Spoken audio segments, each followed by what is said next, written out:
कहानी की शुरुआत दक्षिण कोरिया के सियोल से होती है, जहां इंचोंग नाम का एक आदमी अपने साथी के साथ एक प्रतिबंधित जगह पर एक पुराने अमेरिकी बम को निष्क्रिय करने के लिए आता है। दशकों पहले संयुक्त राज्य अमेरिका और दक्षिण कोरिया के बीच युद्ध छिड़ गया था और आज भी उस युद्ध में इस्तेमाल किए गए हथियारों की खोज की जा रही है। इंचोंग आखिरकार बम का पता लगा लेता है और उसे सफलतापूर्वक निष्क्रिय कर देता है। इसके बाद दृश्य इंचोंग की गर्भवती पत्नी सूजी पर आ जाता है, जो अपने मेडिकल चेकअप के लिए अकेले क्लिनिक आई है। जैसे ही वो बाहर निकलती है, इंचोंग उसे फोन करता है और वही उत्साहित होकर पूछता है कि उन्हें लड़की होगी या लड़का। जवाब देने के बजाय सूजी गुस्सा हो जाती है। वह परेशान है क्योंकि इंचोंग हमेशा काम में व्यस्त रहता है और उसके पास उसके लिए कभी समय नहीं होता है। यही वजह है कि उसे फिर से अकेले क्लिनिक आना पड़ा। जब वे दोनों फोन पर बहस कर रहे होते हैं तो अचानक शहर में एक शक्तिशाली और भयानक भूकंप आता है। इंचोंग तुरंत अपनी कार को नियंत्रित करता है और उस क्षेत्र से भागने की कोशिश करता है, लेकिन ढहती इमारतों के कारण सड़कों से गुजरना लगभग असंभव हो जाता है। अचानक उसकी कार दुर्घटनाग्रस्त हो जाती है। गनीमत है कि इंचोंग घायल नहीं होता है, इसलिए वो कार से बाहर निकलता है और अपने घर की ओर भागता है, क्योंकि आधा शहर पूरी तरह से तबाह हो चुका होता है। जल्द ही समाचार चैनलों पर भूकंप की खबरें आने लगती हैं। इसका कारण चीन और दक्षिण कोरिया की सीमा पर स्थित एक विशाल ज्वालामुखी विस्फोट होता है। दोनों देशों को भारी नुकसान होता है और यह पता चलता है कि इस आपदा की भविष्यवाणी प्रोफेसर कॉन्ग ने 3 साल पहले ही कर दी थी। उस समय किसी ने उनकी बात पर यकीन नहीं किया और अब भूकंप के बाद लोगों को उनकी चेतावनियों को नजरअंदाज करने का पछतावा है। निराश और हताश होकर प्रोफेसर दक्षिण कोरिया छोड़ने का फैसला करते हैं। लेकिन जैसे ही वो जाने वाले होते हैं, राष्ट्रपति के सचिव आते हैं और उन्हें जबरदस्ती एक जरूरी मीटिंग में ले जाते हैं। जब प्रोफेसर मीटिंग रूम में प्रवेश करते हैं तो उन्हें दक्षिण कोरिया और चीन के राष्ट्रपति सहित कई उच्च पदस्थ अधिकारी पहले से ही वहां मौजूद मिलते हैं। वे उनसे आने वाले भूकंपों के बारे में पूछते हैं। प्रोफेसर बताते हैं कि बहुत जल्द 3 और भूकंप आएंगे और उन्हें रोकने का एक ही तरीका है, ज्वालामुखी के नीचे एक परमाणु बम फोड़ना होगा, जिससे एक गहरा गड्ढा बन जाएगा। एक बार जब लावा उस गड्ढे में बह जाएगा तो भूकंप बंद हो जाएगा।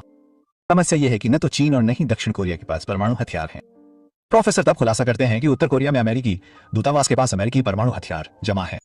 वो सुझाव देते हैं कि वे उत्तर कोरिया के साथ मिलकर गुप्त रूप से उन हथियारों का इस्तेमाल करें और अमेरिका को पता न चले, ताकि लाखों लोगों की जान बच सके।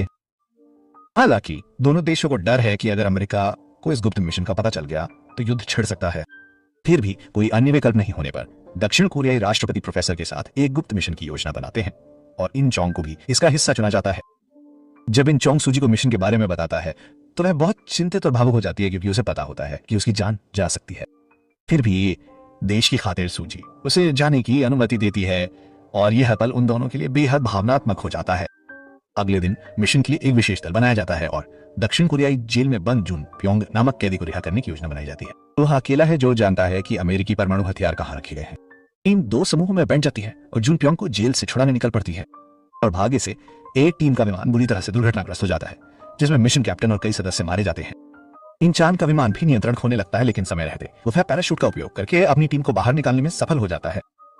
कप्तान की मृत्यु के बाद इनोंग को पदोन्नत किया जाता है और नया मिशन कैप्टन बनाया जाता है। इसके तुरंत बाद नियंत्रण कक्ष से उसे सूचित किया जाता है कि दुर्घटनाग्रस्त विमान में पूरे मिशन का नक्शा था। इसके बिना मिशन पूरा नहीं हो सकता।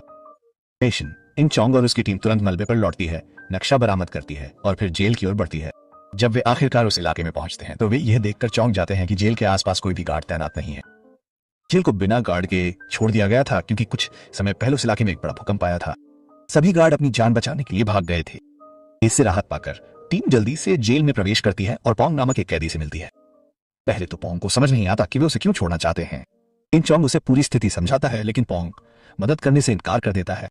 हालांकि जब इनोंग उसे दक्षिण कोरियाई नागरिकता देता है तो पोंग तुरंत उनके साथ जाने के लिए तैयार हो जाता है। इस दौरान पोंग चुपके से इनोंग का बटुआ चुरा लेता है। उसके अंदर उसे एक अल्ट्रासाउंड फोटो और मिशन का नक्शा मिलता है। नक्शा याद करने के बाद वो उसे हटा देता है, ताकि टीम को रास्ते के लिए उस पर निर्भर रहना पड़े और उसे धोखा ना मिले।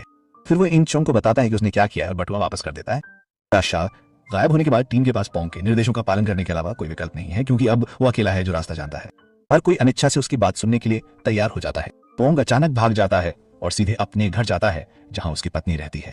ये पता चलता है कि उसकी पत्नी ने अपने प्रेमी के साथ मिलकर उसे हत्या के आरोप में फंसाया था और उसे जेल भेज दिया था। पोंग हिसाब चुकाने के लिए वहां जाता है, लेकिन जब वो घर पहुंचता है तो उसे अपनी बेटी कहीं नहीं मिलती है। उसकी पत्नी उसे बताती है कि उनकी बेटी अब अपने चाचा के साथ दक्षिण कोरिया में रहती है। इस बीच इंचोंग और उसकी टीम पोंग को शहर में खोज रही है। जैसे ही वे सड़कों से गुजरते हैं, उन्हें अचानक पास की एक इमारत से गोलियों की आवाज आती है। टीम अंदर भागती है और पोंग को वहां पाती है। वो अपनी पत्नी को डराने के लिए हवा में गोलियां चला रहा था। इंचोंग पोंग को पकड़ लेता है और उसकी पूरी कहानी सुनने के बाद वो उससे वादा करता है कि अगर वो सचमुच टीम की मदद करता है तो वे उसे उसकी बेटी से मिला देंगे। उसी पल से पोंग ईमानदारी से मिशन का समर्थन करने के लिए सहमत हो जाता है। वो तुरंत उन्हें उस स्थान पर ले जाता है जहां अमेरिकी परमाणु बम रखे हुए हैं। हालांकि उस क्षेत्र में सैनिकों द्वारा कड़ी सुरक्षा की जा रही है जो स्थान पर कड़ी निगरानी कर रहे हैं। जैसे ही वे इनोंग की टीम को देखते हैं, सैनिक गोलीबारी शुरू कर देते हैं और दोनों पक्षों के बीच भीषण गोलीबारी शुरू हो जाती है। अंत में इनचोंग की टीम जीत जाती है और जल्दी से उस गुप्त कक्ष तक पहुंच जाती है जहां परमाणु हथियार रखे जाते हैं। वे हथियारों को विशेष रूप से डिजाइन किए गए बम में डालना शुरू करते हैं। इस बीच पोंग को बंद कर दिया जाता है ताकि वो कोई परेशानी न खड़ी कर सके या भागने की कोशिश न कर सके। भूकंप आने में अब सिर्फ 49 घंटे बाकी हैं। पोंग भागने की कोशिश करता है लेकिन उसे वापस लौटने पर मजबूर होना पड़ता। तब पता चलता है कि वो वास्तव में चीनी माफिया के लिए काम करने वाला एक एजेंट है। वे वॉरहेड चाहते हैं और उन्हें सक्रिय करने के लिए उन्हें इनोंग की मदद की जरूरत है क्योंकि वो अकेला है जो ये करना जानता है। इसे हासिल करने के लिए पोंग टीम की जान बचाता है और उन्हें सुविधा से बाहर निकलने में मदद करता है। उसी समय सुजी एक पुल पार कर रहा होता है जब अचानक एक शक्तिशाली ज्वालामुखी विस्फोट होता है। पुल ढह जाता है और नदी में भयंकर सुनामी आती है जिसमें अनगिनत लोग मारे जाते हैं। सुजी धारा में बह जाती है लेकिन वो बहादुरी से पानी से लड़ती है और किनारे तक पहुंच जाती है। इस बीच प्रोफेसर को चौंकाने वाली नई जानकारी मिलती है। अगला ज्वालामुखी विस्फोट उम्मीद के मुताबिक 2 दिन में नहीं बल्कि सिर्फ 22 घंटों में होगा। इससे भी बुरी बात यह है कि जिस खदान पर बमबारी की योजना बनाई गई थी वो गलत है। परमाणु बम को एक अलग खदान में विस्फोट करना होगा। इससे पहले कि प्रोफेसर ये महत्वपूर्ण जानकारी टीम को दे पाते, अचानक सभी संचार लाइनें कट जाती हैं। जैसे ही टीम आगे बढ़ती है, सैनिक अचानक आते हैं और उन पर गोलियां चलाते हैं। तभी इनचोंग को एक ट्रक से गैस लीक होती दिखती है। वो उस पर गोली चलाता है जिससे एक साथ कई सैनिकों को मारने की कोशिश में एक बड़ा विस्फोट होता है। जैसे ही वो पोंग के साथ भागने के लिए कार में कूदता है, पोंग इनचोंग को बेहोश कर देता है, वॉरहेड चुरा लेता है और टीम के बाकी सदस्यों को छोड़कर भाग जाता है। इस बीच ऑपरेशन की खबर संयुक्त राज्य अमेरिका तक पहुंच जाती है। अमेरिकी अधिकारी तुरंत मिशन को बंद करने का आदेश देते हैं। इससे दक्षिण कोरियाई राष्ट्रपति पर भारी दबाव पड़ता है और उन्हें पीछे हटने के लिए मजबूर होना पड़ता है। वह आधिकारिक तौर पर ऑपरेशन को खारिज कर देता है और अपने पद से इस्तीफा भी दे देता है। इनचोंग की टीम का जल्द से जल्द पता लगाने के आदेश दिए जाते हैं ताकि उन्हें सूचित किया जा सके कि मिशन रद्द कर दिया गया है। उसी समय संयुक्त राज्य अमेरिका दक्षिण कोरिया पर चोरी किए गए सभी परमाणु हथियार वापस करने का दबाव डालता है। इस सबसे अनजान पोंग अपने चीनी माफिया बॉस को फोन करता है और उसे बताता है कि वॉरहेड चोरी हो गए हैं। वो उसी शहर में एक बैठक भी तय करता है जहां उसकी बेटी रह रही है। कुछ समय बाद इनचोंग को होश आता है और वो खुद को हथकड़ी से मुक्त करने में कामयाब हो जाता है। पोंग के विश्वासघात से क्रोधित इनोंग उसके साथ भयंकर लड़ाई करता है जिससे कार संतुलन खो देती है और दुर्घटनाग्रस्त हो जाती है। शुक्र है कि दोनों बच जाते हैं। कोई और विकल्प नहीं होने पर दोनों पैदल ही अपनी यात्रा जारी रखते हैं। जब रात हो जाती है तो वे एक सुनसान सुपरमार्केट में शरण लेते हैं जहां उन्हें अपना पेट भरने के लिए भोजन मिल जाता है। जब वे खाना खा रहे होते हैं तो अमेरिकी सैनिकों का एक बड़ा समूह अचानक सुपरमार्केट को घेर लेता है और उन्हें मारने वाला होता है। ठीक समय पर इंच की टीम एक ट्रक में आती है और इनोंग और पोंग को बचाने के लिए अमेरिकी सैनिकों पर गोलीबारी शुरू कर देती है।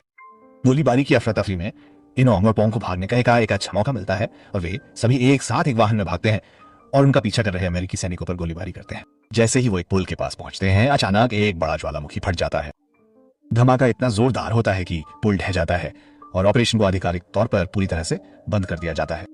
इसके बाद प्रोफेसर दक्षिण कोरिया से निकलने का फैसला करते हैं। वो एयरपोर्ट के लिए बस में बैठते हैं। उसी दौरान सूजी भी वहां पहुंच जाती है। अचानक एक और ज्वालामुखी फटने से भीड़ में अफरा तफरी मच जाती है। जब उसे पता चलता है कि सैनिक सूजी को भागने से रोक रहे हैं तो उसका गुस्सा और बढ़ जाता है। वो तुरंत राष्ट्रपति की सेक्रेटरी को फोन लगाता है और उसे सारे जरूरी दस्तावेज चुराने का आदेश देता है क्योंकि वो मिशन को फिर से शुरू करना चाहता है। सेक्रेटरी ठीक वैसा ही करती है। अमेरिकी राष्ट्रपति उसे देख लेते हैं लेकिन उस वक्त उसे रोक नहीं पाते क्योंकि वो कड़ी सुरक्षा में होते हैं। इस बीच इनोंग को लगने लगता है कि अब मिशन पूरा नहीं हो सकता, लेकिन अब तक पोंग को अपनी गलती का एहसास हो चुका होता है। वो इनोंग के लिए एक नक्शा बनाता है और फिर अपनी बेटी को खोजने निकल पड़ता है। शहर में वो आखिरकार उसे ढूंढ लेता है लेकिन वो उसे पहचान नहीं पाती। तभी चीनी गैंग के लोग आते हैं और वॉरहेड की मांग करते हैं। पोंग बताता है कि अब उसके पास वे नहीं है और उसने उन्हें इंचान को दे दिया है। ये सुनकर गिरोह के सदस्य गोली मार देते हैं। कुछ देर बाद अमेरिकी सैनिक आते हैं और चीनी गिरोह पर गोलियां चलाते हैं। दूसरी तरफ प्रोफेसर किसी तरह इंचोंग से संपर्क करने में सफल हो जाता है और उसे सही खदान के बारे में बताता है। हालांकि इंचान को सटीक रास्ता नहीं पता है क्योंकि उसके पास केवल आधा नक्शा है। इसे पूरा करने के लिए वो उस शहर की ओर जाता है जहां पोंग को आखिरी बार देखा गया था। जब इंचान पहुंचता है तो वह शहर को क्रूर युद्ध जैसी स्थिति में फंसा हुआ देखकर दंग रह जाता है।